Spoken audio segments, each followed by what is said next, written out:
nosso de estar com os irmãos e é uma grande honra que o pastor nos concedeu de nos dar o púlpito nessa noite.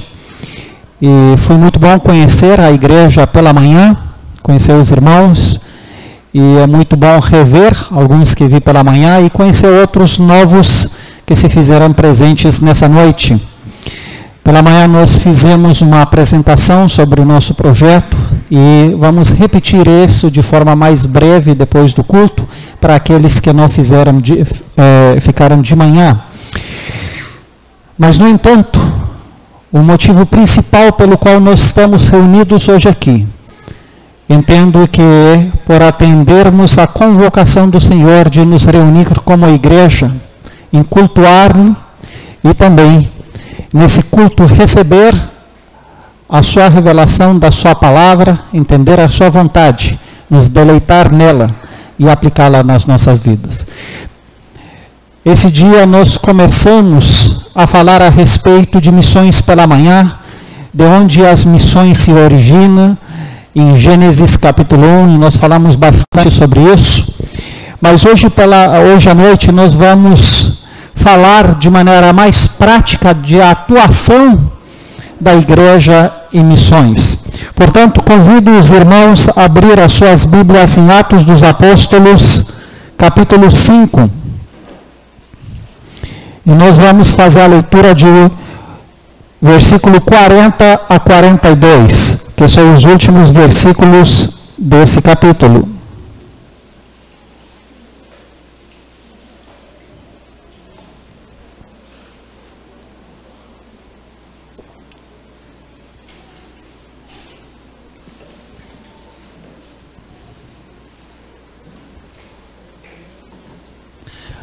Atos dos Apóstolos, capítulo 5, versículo 40 a 42, que reflete os últimos 3 versículos do capítulo.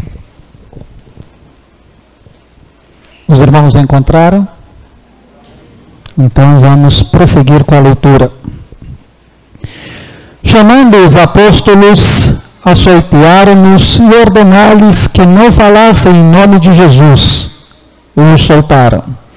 E eles se retiraram do sinédrio, regozijando-se por terem sido considerados dignos de sofrer afrontas por esse nome.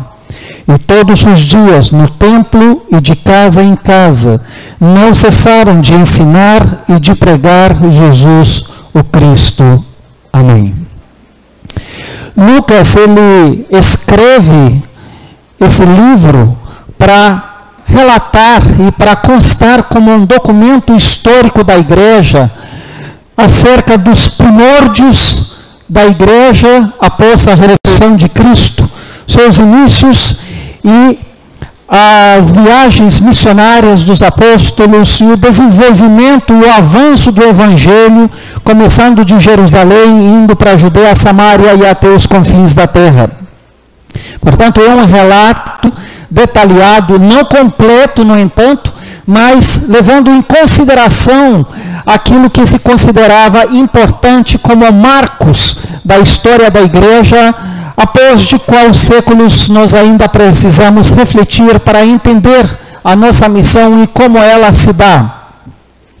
Jesus, logo no início, relata o Lucas, em capítulo 1, em seus últimos momentos com seus discípulos, disse a eles que a coisa com qual eles devem se importar era de testemunhar a seu respeito. Os apóstolos tinham uma curiosidade se naqueles tempos Jesus ia de restaurar o seu reino. E era um assunto bastante importante. No entanto, Jesus olha para eles e diz: quanto a isso não vos importa saber. O que vos importa, no entanto, é saber que vocês receberão um poder quando o Espírito de Deus descer sobre vocês. E com isso, sereis minhas testemunhas em Jerusalém, Judeia, Samaria e até os confins da terra. Em outras palavras, esse assunto que deve preocupar e consumir a atenção de vocês, a vida de vocês. É a capacitação de Deus sobre a vida de vocês, em virtude de qual deve ser usada para um fim somente, para testemunhar sobre mim. E quando Jesus fala isso, usa um verbo em grego, que fala a respeito de ser mártires. A palavra testemunhar usada em Atos é a mesma palavra que pode ser traduzido por ser um mártires. Parte delas reflete essa realidade. Em outras palavras, Jesus chama os seus discípulos, os seus apóstolos, e com isso representando a igreja toda, a chama a testemunhar com a sua própria vida a respeito do Evangelho. Em outras palavras, Jesus nos chama a ser seus mártires, se necessário, para que o seu nome seja pregado, pagar até o fim com a própria vida. E literalmente ele quis dizer isso. E ao caminhar, logo os discípulos recebem o Espírito Santo no Pentecoste, e há um grande avivamento. O Evangelho é pregado, mais de 3.000 pessoas se convertem ao Evangelho, eles são batizados, a igreja em Jerusalém. E os apóstolos diariamente continuam pregando o Evangelho, mas com isso, não demora muito tempo, que a oposição se levanta também. Desde o início, o Cristo e a igreja enfrentam a todo tempo oposição. Basta dizer, na verdade, que Deus e a sua missão encontram oposição desde a fundação do mundo. Desde qual, como pela manhã dizemos que Deus disse, façamos o homem à nossa imagem e à nossa semelhança. Desde então, o Satanás levanta a oposição para distorcer essa imagem através da queda. Então, essa batalha é desde sempre. Em outras palavras, o cumprimento da vontade de Deus, da sua missão, se dá em meio à adversidade, se dá em meio a obstáculos. Assim como bem diz que aqueles que querem viver com piedade em Cristo serão perseguidos. Isso é uma realidade, é uma consequência de uma vida obediente em Deus. Então o sofrimento, a perseguição, as dificuldades, na verdade não devem nos surpreender, pelo contrário, elas são de esperar para aqueles que realmente querem agradar a Deus. Há algo a ser pago, há um preço a ser pago.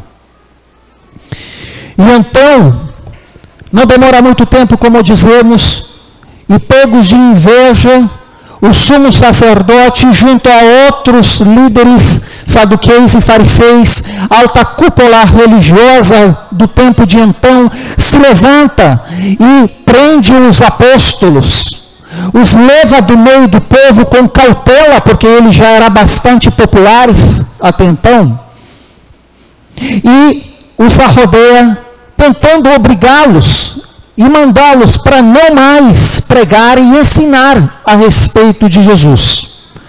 E os apóstolos dizem a eles: cabe nós obedecer mais a Deus do que a vocês. E assim com isso, o Sinédrio larga os apóstolos, mas já os ameaçou. E os apóstolos continuam pregando o Evangelho.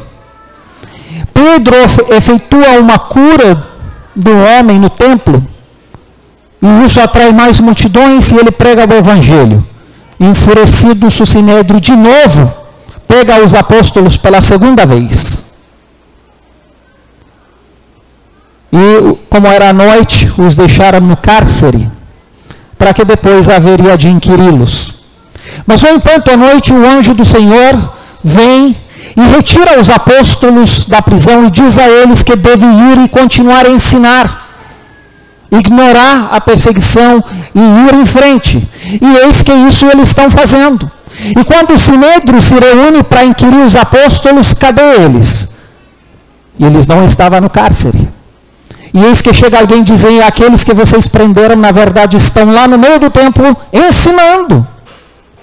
E eles surpresos daquilo, mas sem dobrar o coração diante desses fatos, eles vão ao templo e pela terceira vez prende os apóstolos, que se dá nesse texto. E aí chegamos no nosso texto. Até então, veja que os apóstolos por 2 vezes foram presos, mas isso não os fez de maneira nenhuma parar, ou cessar, ou se esconder, ou ser mais cautelosos quanto à pregação do Evangelho, quanto àquilo que Deus os comissionou. Me parece que eles levou bem a sério o mandamento de ser mesmo testemunhas de Cristo. E então o Sinédrio se reúne nesse momento, e quando o versículo 40 diz, chamando os apóstolos, se refere às autoridades da época, e começa a falar com eles. Mas antes de entrar no texto, eu queria dizer aos irmãos que, de certa forma, nós vivenciamos tempos inéditos, históricos, tempos em qual fomos pegos de surpresa e a qual não sabemos exatamente qual é o mais certo de agir. É claro que essa pandemia não foi esperada por ninguém. E não foi só num país. De modo excepcional, pegou mais de 192 países. E isso torna o fato inédito. Mas, no entanto, de forma inédita, pela primeira vez, historicamente, de maneira globalizada, as igrejas foram postas na situação de fechar suas portas de boa vontade. E eu não estou indo agora para discutir se isso foi certo ou não, só estou relatando o fato em si. Isso também é inédito, meus irmãos. É claro que nisso nós temos alguns desafios. Primeiro é o desafio da vida. Afinal das contas, a questão da saúde reflete o desafio e o cuidado com a própria vida. É uma questão de vida e de morte. Mas me parece que dessa vez, como igreja, nós somos muito mais sensíveis a essa questão de vida e morte do que nunca. Aonde a vida nos é mais preciosa do que nunca. Aonde a vida e a preservação da vida, ela se tornou uma prioridade antes do Evangelho e de tudo mais. Aonde fomos postos na situação de ser tentados a comprometer valores claros em virtude da preservação da vida. Eu não estou dizendo com isso que nós não devemos ser precavidos. Não estou dizendo tampouco que devemos ignorar as coisas sanitárias. Mas estou dizendo, no entanto, que coisas lícitas, coisas boas em si, são a nossa maior tentação de pisar em pé, no entanto, os valores bíblicos. A maior tentação não é fazer algo que obviamente é errado por natureza. A maior tentação é substituir o verdadeiro pelo moral.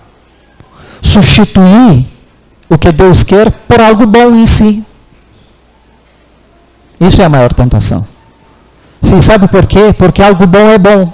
Portanto, você não pode defini-lo como mal.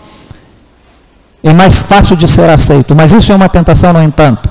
Ser bom, ser justificado, não é suficiente. Precisa de algo a mais. Diante da palavra de Deus, para nós isso não deve nunca ser suficiente. Mas por que é um desafio, meus amados? Porque o que mais sofre é a coisa que mais deveria acontecer. O que mais sofreu e sofre nessa pandemia são exatamente as missões. São as primeiras a ser colocado abaixo. Veja comigo.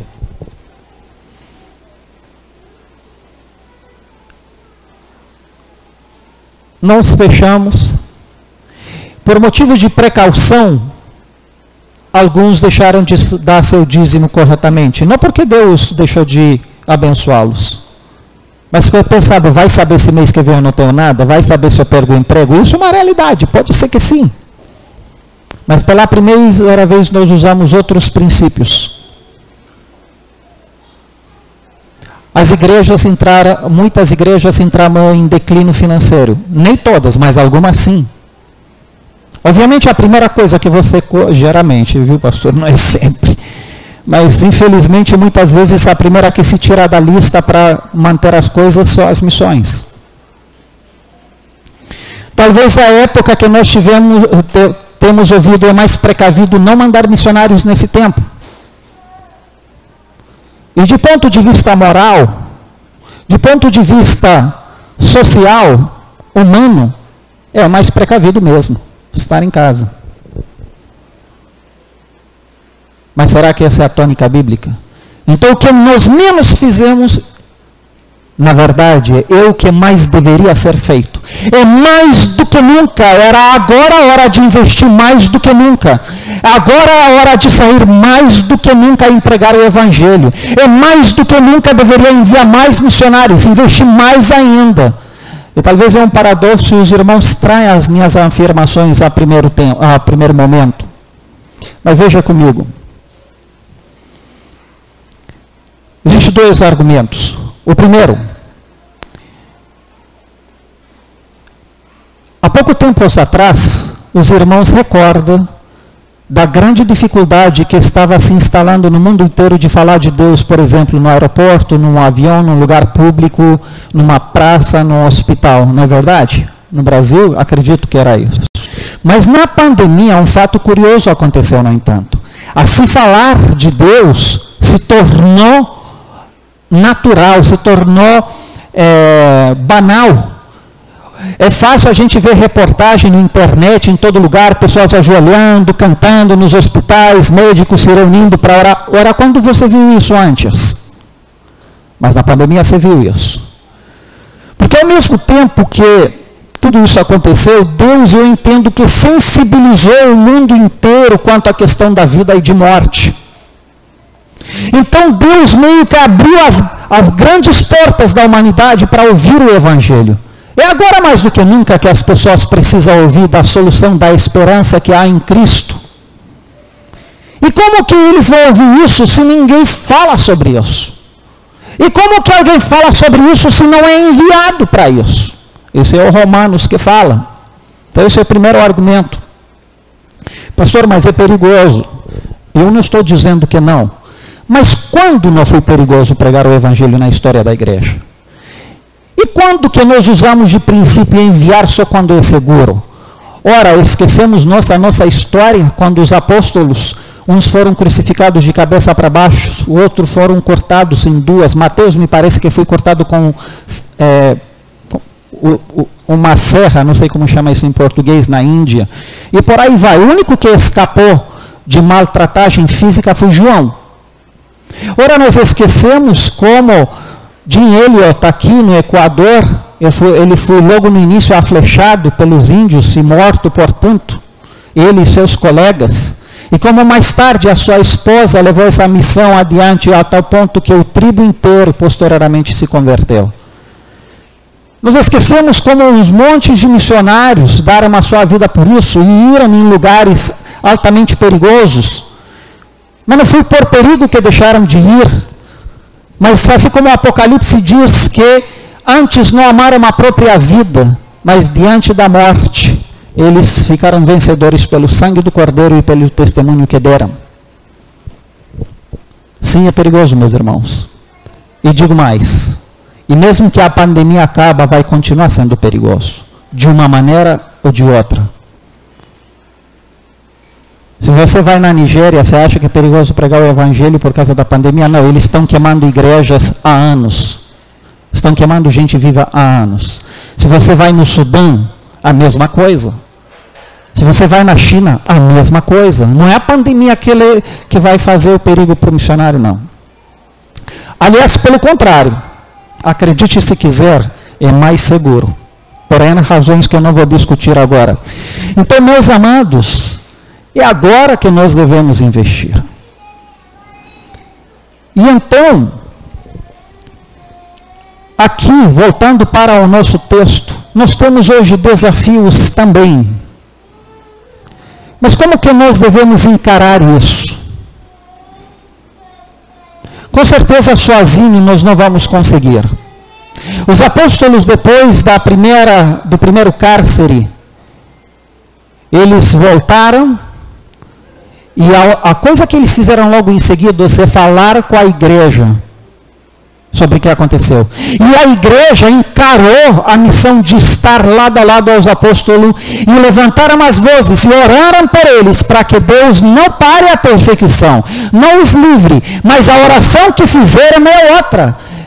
Deus dá poder ao seu servo e coragem para pregarem com intrepidez a sua palavra.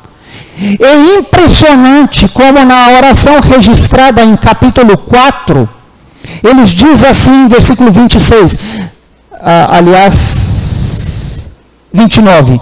Agora, Senhor, olha para as suas ameaças e concede aos teus servos que anunciam com toda a intrepidez a tua palavra, enquanto estende a mão para fazer curas, sinais e prodígios por intermédio do teu santo servo Jesus. Tendo eles orando, tremeu o lugar onde estavam reunidos, e todos ficaram cheios de Espírito Santo, e com intrepidez anunciaram a palavra de Deus. Meus irmãos, os apóstolos foram presos, a igreja soube disso, e eles oraram, e a oração deles é registrada nas Escrituras.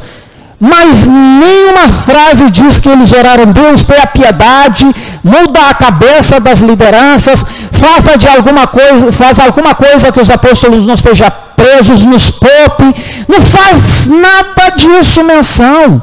A única coisa que eles oram, olha, nos dá coragem para enfrentar o que vier. Ele não diz nos poupe do que vier, nos protege do que vier, porque eles estavam claros de que isso é normal acontecer. Jesus disse: se fizerem isso a mim, a vocês vão fazer também. Jesus disse: eis que eu vos mando como ovelha no meio dos lobos. Jesus sabia que havia lobos lá. E era lobos, e aquele que ele ataca, ele mata. Mas Jesus não diz: eis que estão lobos lá, então eu vou proteger vocês. Não vão, que é perigoso. Ele diz: continuem indo. Ali estão lobos e eu vos mando no meio deles. E Paulo continua essa ideia de dizer: nós somos como ovelhas dadas ao matadouro todos os dias, por causa do seu nome. Deus é aquele que sacrifica suas ovelhas em favor dos seus eleitos, para que eles ouçam o evangelho. Então eles convidam a igreja a orar. E meus irmãos, mesmo que nós somos pastores, missionários, sem igreja nós não somos nada. Nós precisamos das suas mãos para orarem conosco, para irem conosco, não somente em oração, mas também financeiramente, e se juntar a essa missão que Deus nos dera.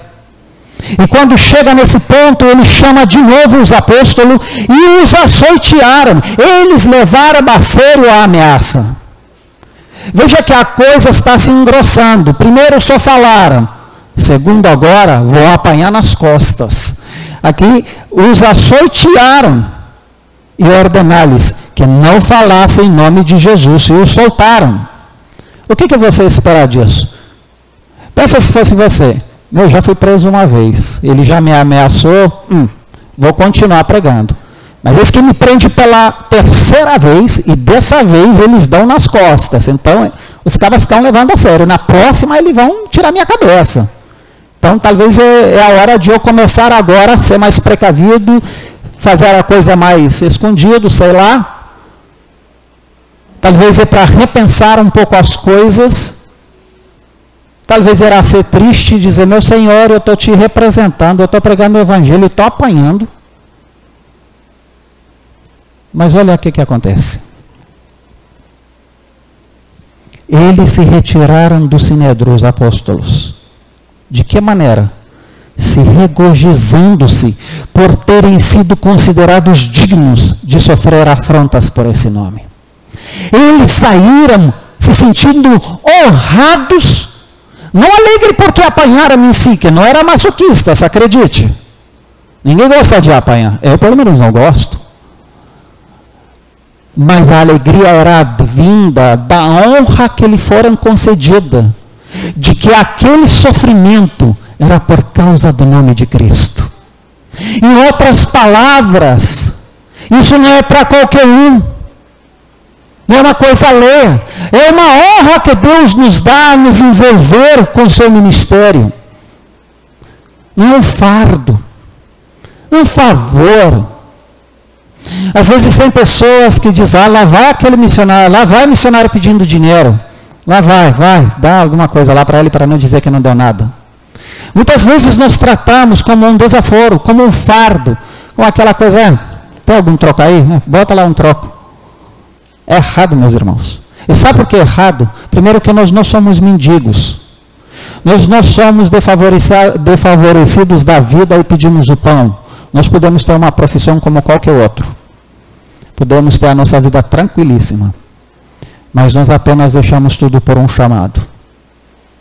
E nos envolvemos em 100% nisso. E é uma honra isso. Então, a ser chamado a fazer parte disso é uma honra, não é um fardo, não. E se faz, faça para valer. Faça do jeito certo. Não é como você faz um favor para Deus, você dá lá para Ele te abençoar. Não é desse jeito. Lembra das palavras do Davi quando diz, trarei eu um sacrifício a Deus que não me custe nada.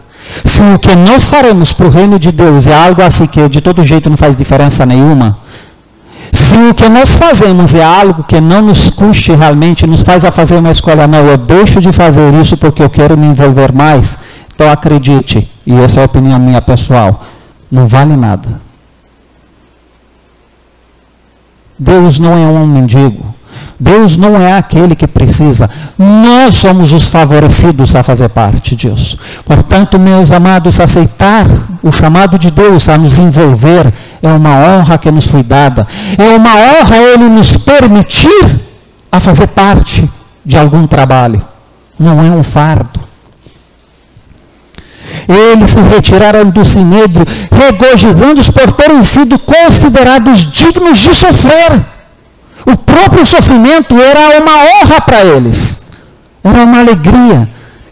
Eis que eu faço algo. Eis que eu sofro por nome de Cristo, aquele que é meu Salvador. Quando nós fizemos algo, fazemos por aquele que morreu por nós e por toda a nossa eternidade, meus amados. Então, o envolvimento com o reino de Deus deve ser uma alegria. E qualquer sofrimento que advém disso, qualquer sacrifício, considere como uma honra. E pense outra coisa, Deus pode sem você fazer. Mesmo se você não se envolve, Deus vai dar essa honra a outra pessoa. Mas poderia ser sua. Mas você sem Deus não faz. Lembra da Esther? Ela chegou a uma posição muito privilegiada considerando um escravo. Considerada sendo advinda de um povo que foi conquistado por outro.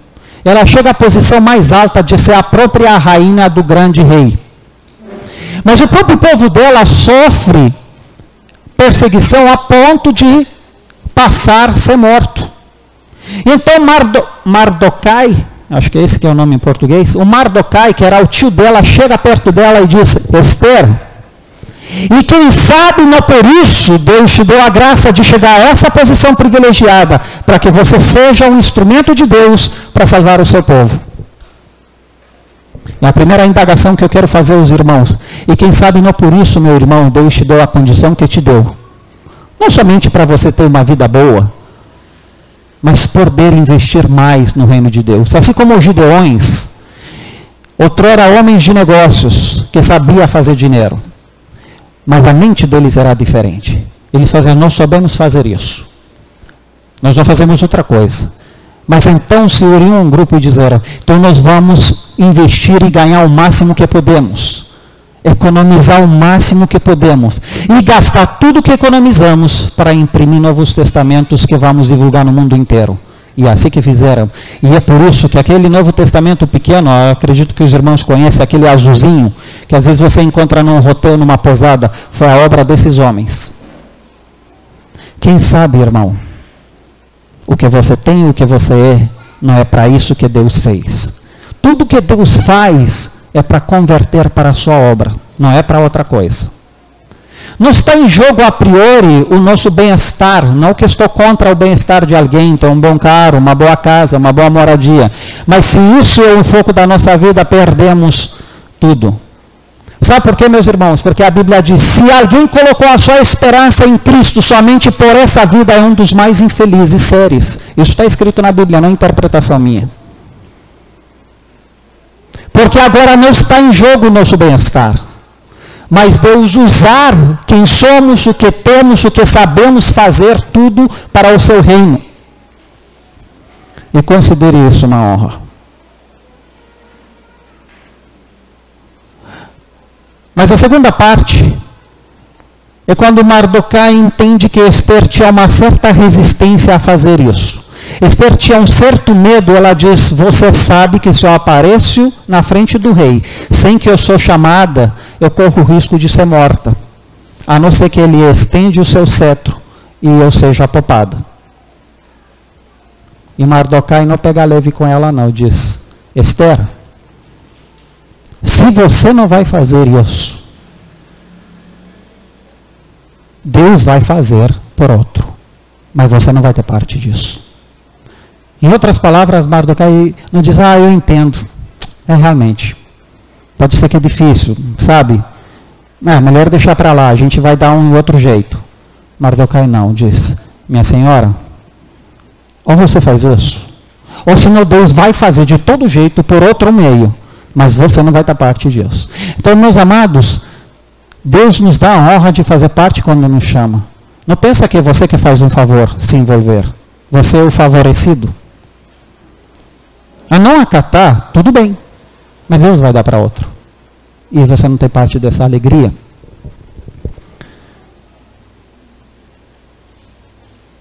Quem crê daqui em João 3,16?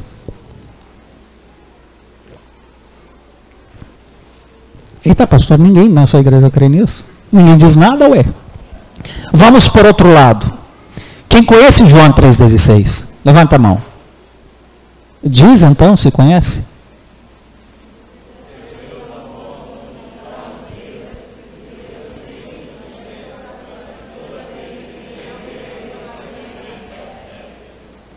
Rapaz, sabe como é esse versículo? Deixa eu te dizer.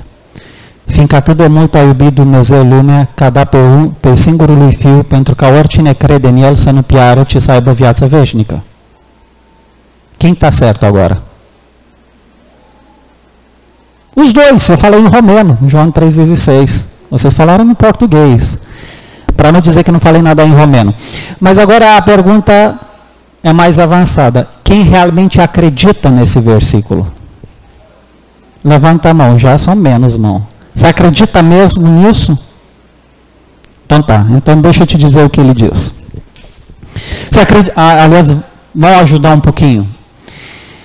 Quanto de vocês acredita que esse versículo é verdade hoje? Da mesma forma que foi verdade quando foi dito? Levanta a mão. Então, com isso você está me dizendo que o amor de Deus hoje pelos perdidos é igual, da mesma forma como era quando foi dito, correto? Sim. Então Deus tem o mesmo desejo, Ele ama tanto que deu o seu único filho. Mas isso é passado, Ele já deu. Mas se o amor dele é o mesmo, como isso se aplica hoje então? Muito bem. Deus ama tanto aqueles que Ele elegeu na eternidade para pertencerem a Ele, a ponto de enviar o seu próprio filho e de dar a sua própria vida por essa causa. Ir até as últimas consequências por essa causa. Deus não se poupou e não poupou o seu próprio filho. Não poupou o sofrimento dele, nem mesmo quando ele diz, Pai, se possível, afaste-se de mim esse cálice. No entanto, faça-se a sua vontade. Entretanto, Cristo, ele naquele momento, é claro que ele não era um masoquista, não gostava de sofrimento, ninguém gosta. Ele entendia que aquilo é difícil, mas haveria em jogo algo muito mais, muito maior. A sua vontade que seja feita. E então ele foi até a cruz e a morte de cruz. Então, como nós podemos aplicar isso hoje? Se nós hoje cremos que somos filhos de Deus, como João próprio diz, que todos aqueles que o receberam, dá-lhes o direito de ser chamados filhos de Deus.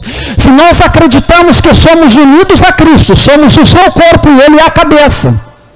Se nós acreditamos que a missão de Cristo continue, E essa missão foi dada à igreja a continuar. Cristo ressuscitou e deu a missão dele para os apóstolos, dizendo: agora vocês vão adiante e leva adiante minha missão, seja meus mártires, faça o que eu fiz. Faça discípulos em meu nome, ensina eles tudo que eu ensinei. Em outras palavras, eu ensinei, eu dei todo o modelo, eu morri por isso, agora é a vez de vocês de levar isso adiante, de ensinar tudo que eu ensinei, fazer discípulos, e de morrer por isso, ser meus mártires, assim como eu morri por vós. Então, meus amados, vamos transliterar um pouco o versículo. Porque Deus de tal maneira ainda ama o mundo, que vai dar eu e você e todos os seus filhos, quanto necessário foi, para morrerem, para que todo aquele que acredita na pregação do Evangelho não pereça, mas tenha a vida eterna. Essa é a aplicação desse versículo. Em outras palavras, se Deus hoje ama o mundo de tal maneira como Ele diz, se for necessário sacrificar meu conforto, o seu conforto, a sua vida, ou o seu negócio, ou a sua vida que for, Ele não vai piscar de olho para fazer isso. Ele não vai pensar duas vezes. Ele vai fazer o que for necessário para salvar a outro bendito do outro lado do mundo, na África, na Romênia, na Islândia, sei lá para onde eles são. Ele vai sacrificar o que for necessário. Ele vai sacrificar seu conforto, se para isso. E sabe qual é a razão? Não porque Ele não te ama, mas assim como Ele sacrificou muita outra coisa para você ser salvo, da mesma forma Ele disse: meu filho, é porque amo tanto que eu vou dar você em amor a esses perdidos. Então, se nós acreditamos, meus amados, no João 3,16, é justo e lícito acreditar que Deus vai usar o que for necessário. Ele vai sacrificar, se necessário, o seu trabalho, sua empresa, sua vida, seus filhos. Ele não vai pensar duas vezes. O que ele precisou fazer, ele vai fazer. E o único motivo não é porque ele quer te fazer sofrer, é porque ele ama.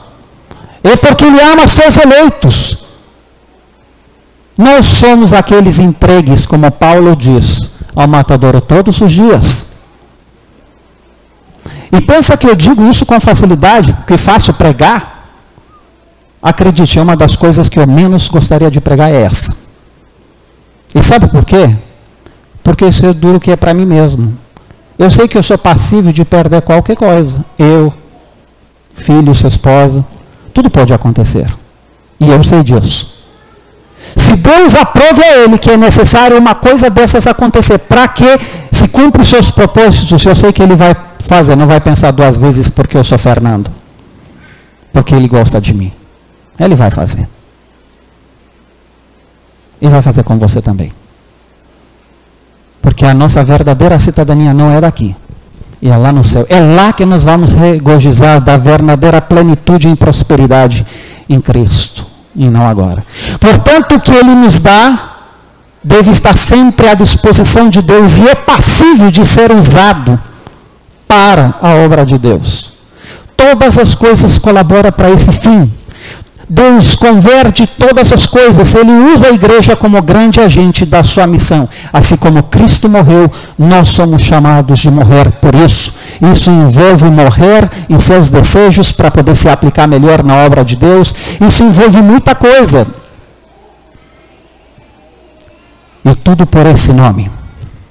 É uma honra que nos foi dada. Não é fácil, há um preço a ser pago. Mas nós temos poder do Espírito Santo para isso. E todos os dias, o que eles fizeram? Todos os dias, no templo e de casa em casa, não cessaram de ensinar e de pregar a Jesus Cristo. Parece que quanto mais batia neles, quanto mais eles pregavam. E não pregava assim só por escondido. Diz que eles pregavam no templo, quer dizer, no lugar mais público que era em Jerusalém, e de casa em casa. Eles faziam isso na cara deles. Eu vou dizer, mas que ignorante, será que eles não tinham noção do perigo? Será que eles não pensaram que isso pode lhe custar? Eles desafiaram as próprias autoridades? Não, meus amados, eles tinham temor mas eles tinham temor daqueles que o comissionou mais do que as próprias autoridades. Como eles mesmos disseram, importa mais ouvir a Deus do que a vocês. E não cessaram. E realmente, meus amados, isso levou a outras consequências. Não demora muito tempo que Tiago, um dos apóstolos, é passado pela espada. E visto Herodes que isso agrada ao povo, prende o Pedro com a mesma razão de matá-lo pela espada. Mas aprove Deus que ele não permitiu isso. Foi solto pelo anjo do Senhor, e por aí vai a história que os irmãos conhecem. E realmente Pedro sabia que pode lhe custar a cabeça continuar fazendo isso. Mas não por isso parou. E continuou, e no final ele pagou mesmo o preço de ser crucificado de cabeça para baixo. Os perigos, meus amados, jamais devem nos fazer a parar. Os medos do amanhã, do emprego, jamais devem nos fazer parar de investir na obra de Deus. Eu digo mais. E para que presta preservar a própria vida, se essa vida não foi usada para Deus? Jesus disse: se o sal perder o seu gosto de salgar, para nada ele presta, a não ser pisoteado em pé. Em outras palavras, se nós lutamos para preservar a vida, tudo bem, mas a custo do Evangelho. Então, para que presta ser vivo, viver, mas nada para o reino de Deus? Para que presta que você conseguiu se livrar do Covid? Para que presta que você conseguiu uma longanimidade de vida a custo de não se envolver com o reino de Deus? Tá, você preservou a vida, e para que ela prestou se não foi usada para o reino de Deus? Eu não estou dizendo que a gente não tem que lutar pela vida, pelo contrário. Eu sei que às vezes eu corro o risco de ser interpretado diferentemente.